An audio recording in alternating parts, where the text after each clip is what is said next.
The Sony ZV-E10 Mark II has finally released, but is it a worthy upgrade to the original?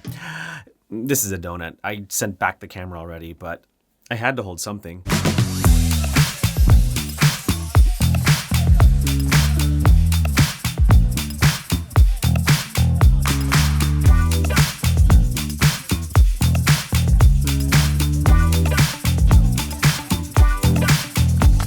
Alright, we're gonna get down to it because there's lots to talk about the new Sony ZV-E10 Mark II, lots of cool upgrades and lots of weird quirks that make this camera not so much of an upgrade. And hopefully by the end of this video, you'll have enough information to decide whether or not to get the Sony ZV-E10 Mark II or go get a donut. You could get both. But first, let's talk about what's new with the camera. The ZV-E10 Mark II now has a 26 megapixel sensor versus the 24 megapixel sensor on the original ZV-E10. You're still shooting at 11 frames per second for RAW and JPEG, so no change there. But for the video side of things, you can now film 4K 10-bit 422 video internally up to 60 frames per second versus on the original ZV-E10 where you can only film 4K 420 8-bit video up to 30 frames per second. Basically, there's more data in 10-bit video, which gives you a little bit more room to play with color grading in post. You're still gonna find some limitations with this camera because it's not an A7S III, but with 10-bit video in the new ZV-E10 Mark II, it is gonna make color grading a little bit easier in post. Another new feature on the ZV-E10 Mark II is the vertical display auto rotation. This is probably my favorite feature on the new camera because when you're filming vertical content, the display information can now rotate so that you can see it vertically. It's like one of those features that's like so small but makes sense because we're all filming vertical content. Like when I was filming vertical stuff on the camera, I was like, oh yeah, that makes sense. And so now I want this feature to be in all Sony cameras, hopefully with a small firmware update. Oh, another cool new upgrade on the ZV-E10 Mark II is that it now uses the bigger Sony Z batteries. Thank goodness, because those tiny Sony FW50s, I think they were called, those tiny batteries sucked. Like, I hated those batteries. But the Z batteries, those are cool. But the Sony Z batteries will just make your camera last a lot longer. And because it's a bigger battery, that means a bigger grip on the Sony ZV-E10 Mark II, which is a huge welcome. Also, what's new on the camera is the 3-directional onboard mic, which is the same exact mic from the ZV-E1. Now, I'm not a big fan of onboard mics. I think they all sound way inferior, especially when compared to a shotgun mic. But this is actually Sony's best onboard mic, and the sound quality is actually not too bad. It sounds pretty clean. But keep in mind, if you are going to use this mic to vlog with, you are going to hear a lot more of the surroundings. And even though the audio quality itself sounds pretty decent, the actual detection of where the audio is coming from isn't always accurate. Why don't you guys like FaceTime? It's recording. Alright, so the ZV-E10 Mark II got an upgrade, but for this segment of the video, pay attention because I'm just gonna use the camera as is. No special expensive lenses, no special expensive microphone. I'm just using the camera, the onboard mic, and the new 16-50 Mark II kit lens. And we're here at Six Flags over Texas. You enjoying yourself? Yeah. Yeah? Hey, did you know that this camera can film in 4K, 10-bit, 422, and S-Log3 and S-Cinetone? Yeah. Well, now you know. And then just a couple more new things about the camera. It's got breathing compensation, where the camera crops in a bit if you're using a lens that's notable for focused breathing. It's got the MI hot shoe so that you can use Sony mics like the ECM-B10 or the M1 mic. It's got an improved active mode stabilization. It's the same squared off compact design, although it is smaller and lighter, which is kind of cool. And the camera now has cinematic vlog settings where you have presets that emulate cinematic film looks. Okay, so yes, this camera is meant for vlogging, but can the ZV-E10 Mark II be used as a professional YouTube studio camera? And the short answer is yes. I am at Brandon's studio.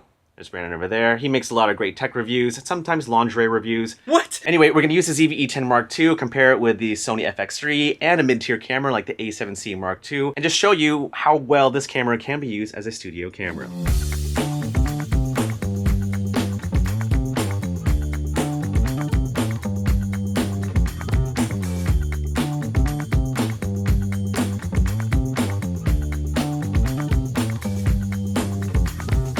And then real quick, some things that are still the same carried from the original ZV-E10. Features like the record lamp tally, the zoom rocker, the different color options. You can either choose black or white. And just like the original, you can get a kit lens for an extra $100 more, but this time there's a new 16-50mm Mark II kit lens. I'm probably not gonna make a video about this lens.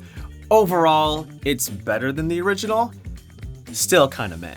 All right, now let's talk about the cons and some of the weird quirks that makes this camera not so much of an upgrade. Now, even though you can now film 4K up to 60 frames per second, when you are filming 4K 60, there is a bit of a crop. I don't know exactly by how much, but there's definitely a crop factor on a crop sensor, which is kind of weird. Also, when you're filming 4K with a new camera, it is 4K oversampled from 5.6K, but with the original, you are oversampling from 6K, which is kind of weird because with an upgraded camera, you figured at the very least you keep the same 6K oversampling, but no, not with the new ZV-E10 Mark II, which is kind of weird.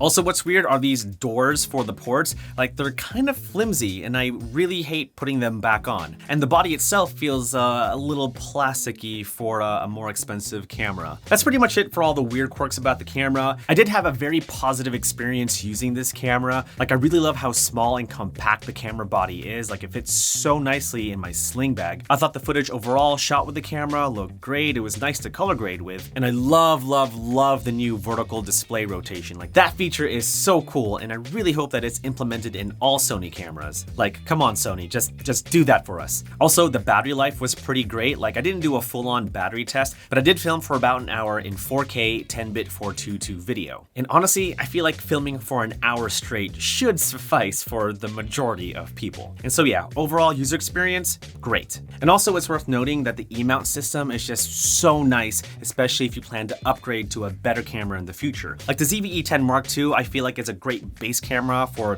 YouTube videos or to vlog with or even to take photos with. And if you just focus on investing in really nice lenses, then eventually you can upgrade to a better camera body, maybe even a full frame camera body like the A7C Mark II. Now in terms of price, the camera body alone is just under $1,000. It's not as affordable as the original ZV-E10, so you are paying a few $100s more for those upgrades. Is it worth getting or even worth upgrading to if you had the original ZV-E10? Well, that depends. If you're totally happy with your current ZV-E10, then maybe it's not worth upgrading to. But if you're looking for something a little bit more in a camera that doesn't break the bank, features like 4K 10-bit 422 video, longer battery life, maybe even something small like the vertical display rotation, maybe that could be important to you if you film vertical content, then yeah, definitely check it out, especially if you have the money. I personally like it. I think it's great. Would I get it for myself? Probably not. I've already got 2 cameras, and so I don't really need another one. Although I can't help but wonder if there could have been maybe one more upgrade that would have made the ZV-E10 Mark II absolutely worth getting. Like, I feel like there's like one thing missing that the ZV-E10 Mark II could have had, like internal memory. Like with a camera that only has one single SD card slot, like having internal memory in a camera should be a no-brainer. Like, I don't know, maybe 64 gigs, because very often, especially with cameras that have one SD card slot, I would forget to bring my SD card. Like with my A7C Mark II, like that only has one single SD card slot. 3 times in the past 2 weeks, I've forgotten to bring my SD card. 3 times. So maybe Sony, if you're hearing me, like I'm telling you for the 5th time, in your future cameras, include internal memory.